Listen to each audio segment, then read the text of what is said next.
Snow whispered through the pines, soft as breath, blanketing the world in white silence. Deep in those woods lived Elias Granger, a man who hadn't spoken to another soul in nearly 2 winters. The logs of his cabin creaked with age, and the only voice he heard was the groan of the wind.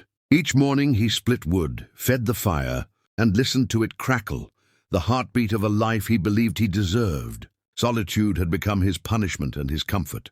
But that night the forest carried a sound he hadn't heard in years, crying. Faint, fragile, human. Lantern in hand, Elias followed the noise through the falling snow until the light touched a figure, a woman, huddled beneath a pine, her dress torn, her arms wrapped around 3 shivering children.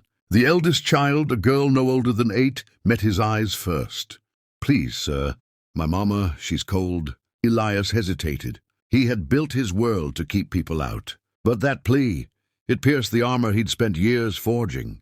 Without a word, he wrapped his coat around the woman's shoulders and lifted one of the boys into his arms. "Follow the light," he told the girl, and led them toward the faint glow of his cabin. Inside, the hearth roared to life, swallowing the shadows. The woman's name was Clara, and between coughs, she told him how her husband had died last spring, how she'd tried to take the children west for work, and how the storm caught them in the mountains. Elias gave them broth, dry clothes, and his only blankets. For the first time in years, his cabin echoed with voices, small, frightened, but alive.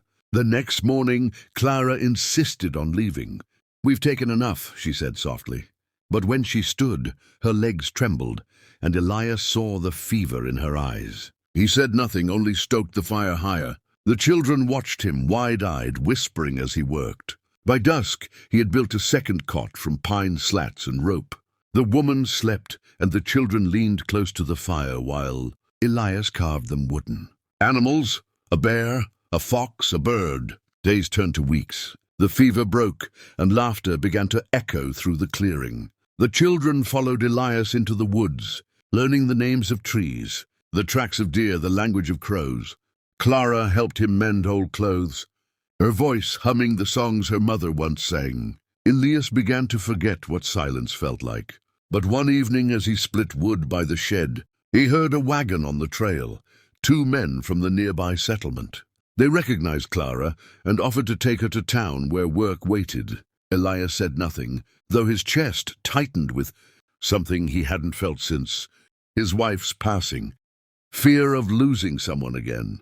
Clara looked between him and the men. The children clung to her skirt. "I'll go," she said finally, "but not tonight."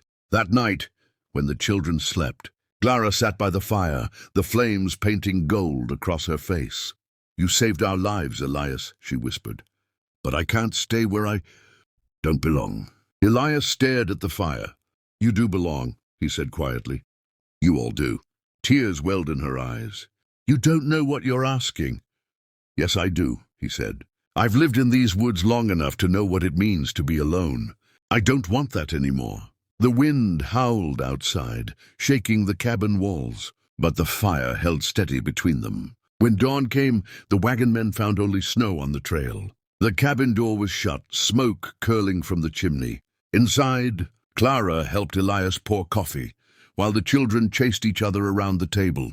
For the first time, the woods didn't seem lonely. And as the years rolled on, the cabin grew. Walls added laughter louder, love stitched into every plank. The woodsman who once lived in silence became a father again, a husband, and the man who once believed the world had ended found that it had only been waiting to begin.